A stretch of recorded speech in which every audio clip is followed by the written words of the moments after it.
नमस्कार, आप देख रहे हैं एमएस टीवी और मैं हूं आपके साथ कंचन। आई नजर डालते हैं उत्तराखंड की कुछ खास खबरों पर। राष्ट्रीय देहरादून में एशिया आइस स्केटिंग चैंपियनशिप का शुभारंभ हो गया है। बीते कल मुख्यमंत्री पुष्कर सिंह धामी की पत्नी गीता धामी ने प्रतियोगिता का शुभारंभ किया। यह आयोजन रायपुर स्थित महाराणा प्रताप स्पोर्ट्स कॉलेज के हिमाद्री आइस रिंक में किया जा रहा है। प्रतियोगिता का समापन 23 अगस्त को होगा। इस अंतर्राष्ट्रीय प्रतियोगिता में 10 देशों के 169 खिलाड़ी भाग ले रहे हैं। मेजबान होने के नाते भारत को हर इवेंट में सीधी एंट्री मिली है और सबसे अधिक 90 खिलाड़ी भारतीय दल से हिस्सा ले रहे हैं।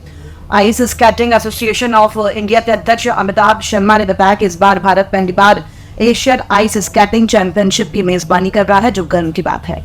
चैंपियनशिप स्पीड और फिगर दोनों श्रेणियों में आयोजित होगी। भारतीय खिलाड़ियों से पदक जीतने की उम्मीद जताई जा रही है। भारत के बाद थाईलैंड से सर्वाधिक खिलाड़ी पहुंचे हैं। भारत के 90, थाईलैंड के 20, चाइना ताइपे के 14, वियतनाम के 10, चीन के 9, इंडोनेशिया के 9, जापान के 8, मलेशिया के 4, सिंगापुर के 4 और फिलीपींस का 1 खिलाड़ी शामिल है। जैसे आपने अभी देखा, अभी इसका शुभारंभ हुआ है। आज ओपनिंग सेरेमनी थी और प्रिपरेशन के माध्यम की अगर हम बात करें तो हम पूरी तरीके से तैयार हैं। आप देख रहे हैं 11 देश यहाँ पे आ रखे हैं। खिलाड़ी दूर दूर से, जापान से, चाइना से, वियतनाम से, फिलीपीन से, मलेशिया से, इंडोनेशिया से और बाकी अन्य देशों से यहाँ पे आए हैं। सिंगापुर के खिलाड़ी यहाँ पे मौजूद हैं। हमने यहाँ पे सारी व्यवस्था तक की हुई है और सबसे अच्छी बात यह है, जिस बात के लिए मैं बधाई उत्तराखंड सरकार को, उनका धन्यवाद करना चाहूंगा, वो है ये आइस रिंक की जो धरोहर है, जो यहाँ पे पुनः जीवित जो हुई है। मुख्यमंत्री पुष्कर सिंह धामी ने आज सुबह भरारी सैन में चंद्र सिंह नेगी की चाय की दुकान पर पहुंचा, चाय का आनंद लिया। इस दौरान उपस्थित स्थानीय जनता से बातचीत की और उनसे बात कर सरकार द्वारा संचालित विकास परक और जन कल्याणकारी योजनाओं का फीडबैक भी दिया। धामी ने कहा कि विधानसभा सत्र के समापन के बाद भरारी सैन में रुक कर कुछ समय और स्थानीय जनजीवन से जुड़ने का अवसर मेरे लिए विशेष है। गैरसैंण केवल हमारी ग्रीष्मकालीन राजधानी ही नहीं, बल्कि एक सुंदर संभावनाओं से भरपूर पर्यटन स्थल भी है। यहाँ की मनमोहक वादियों, शुद्ध पर्वतीय हवा और शांत वातावरण में एक अलग ही ऊर्जा का अनुभव होता है।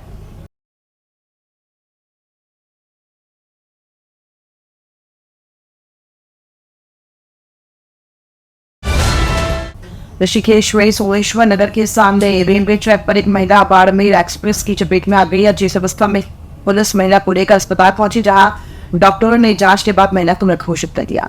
ऋषिकेश कोतवाली पुलिस के मुताबिक घटना 20 अगस्त की रात करीब 8:30 बजे की है, जब सोमेश्वर नगर के सामने रेलवे ट्रैक पर एक महिला के बाड़मेर एक्सप्रेस की चपेट में आने की सूचना पुलिस को मिली। सूचना मिलते ही पुलिस मौके पर पहुंची। जीआरपी के जवान और थाना कोतवाली के पुलिस कर्मियों ने देखा कि एक महिला अचेत हालत में ट्रैक किनारे पड़ी है, जिसका बायां पैर घुटने से ऊपर टूटा हुआ है। पुलिस किसी तरह महिला को एम्बुलेंस से लेकर सरकारी अस्पताल पहुंची, जहां डॉक्टरों ने जांच के बाद महिला को मृत घोषित कर दिया। कोतवाल प्रदीप राणा ने बताया कि महिला की पहचान नहीं हो पाई है। महिला की उम्र करीब 30 से 35 वर्ष के बीच है और उसने गुलाबी रंग का सूट पहना हुआ है।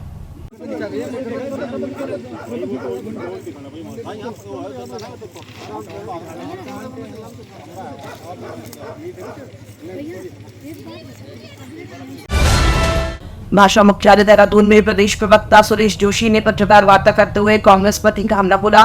उन्होंने कहा कि सरकार की मंशा हमेशा साफ रही है और गैरसैंण में एक हुए अनुपूरक बजट सत्र के दौरान विपक्ष ने गैर जिम्मेदाराना रवैया अपनाया। जोशी ने बताया कि मुख्यमंत्री, विधानसभा अध्यक्ष और संसदीय कार्य मंत्री ने बार बार कांग्रेस को चर्चा के लिए आमंत्रित किया, लेकिन उन्होंने वार्ता करना उचित नहीं समझा। उन्होंने आरोप लगाया कि कांग्रेस मीडिया के सामने तो बयानबाजी करती रही, लेकिन सदन के भीतर चर्चा से गायब हो गई। सरकार ने प्रदेश हित को देखते हुए अनुपूरक बजट को पास कराया, कैबिनेट के महत्वपूर्ण विषयों को आगे बढ़ाया।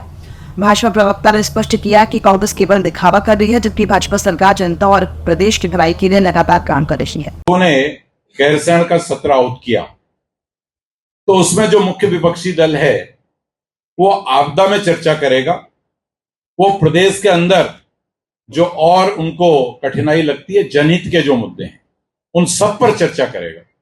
लेकिन ऐसा प्रतीत हुआ कि कांग्रेस पार्टी पूरे देश के अंदर एक अराजकता का माहौल बनाना चाहती है, एक अराजकता फैलाना चाहती है और अराजकता से ही अपनी राजनीति की रोटियां सेकना चाहती है। यानी आप अपनी बात को कहने के लिए, अपनी बात को सरकार पर दबाव बनाने के लिए संविधान के तहत, कानून के तहत जो भी विषय हैं, उन विषयों को आप सदन में रख सकते हैं, इसीलिए सदन बुलाया गया।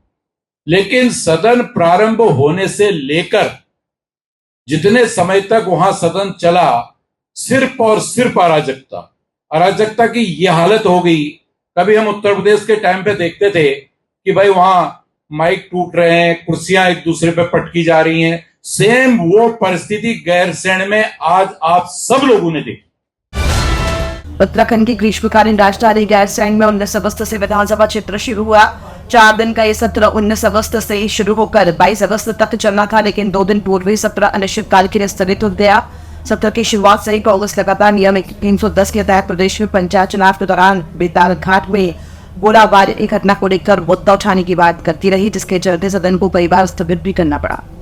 कांग्रेस का कहना है कि विपक्ष की आवाज दबाने के लिए सत्ता पक्ष ने नियम 310 के तहत कानून व्यवस्था का मुद्दा नहीं उठाया। अनर्गल बयानबाजी करने के लिए तो कुछ भी आप बयानबाजी कर लीजिए।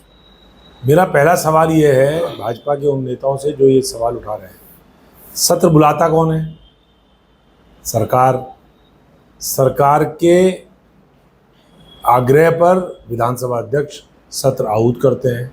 सत्र का स्थगन या सत्रावसान कौन करता है?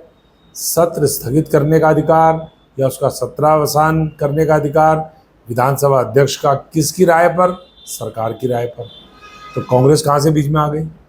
वही सत्ता पक्ष का कहना है कि वो सदन की कार्रवाई को चलाने के लिए लगातार विपक्ष का सहयोग मांगता रहा, लेकिन विपक्ष अपने मुद्दे पर अड़ा रहा, जो पहले से ही न्यायालय में चल रहा है, जिसके चलते कई महत्वपूर्ण मुद्दों पर चर्चा नहीं हो सकी। हालांकि इस दौरान 9 विधेयक पारित किए गए, साथ ही अनुपूरक बजट भी पारित किया गया।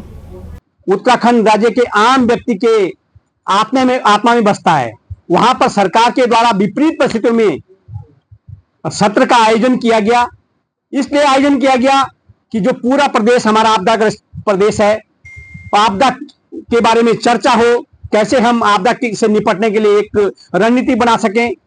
लेकिन बड़े अफसोस की बात है कि कांग्रेस के वरिष्ठ नेतागण, सभी विधायकगण विधानसभा सत्र के अंदर जिस तरह से उन्होंने प्रदर्शन किया, सिर्फ अपने निजी हितों के स्वार्थ की प्राप्ति के लिए, मुझे लगता है कांग्रेस सिर्फ और सिर्फ उनको जनता से कोई लेने देना नहीं है, जन सेवकों से कोई लेना देना नहीं है, सिर्फ अपने स्वार्थ की राजनीति के लिए राजनीति कर रहे हैं। और पूरे सत्र जहां पर विकास की चर्चा होनी थी, वो उन्होंने वहां पर पूरी तरह से कोई किसी प्रकार सहयोग नहीं है, जबकि सरकार उनकी बातों को सुनना चाहती थी।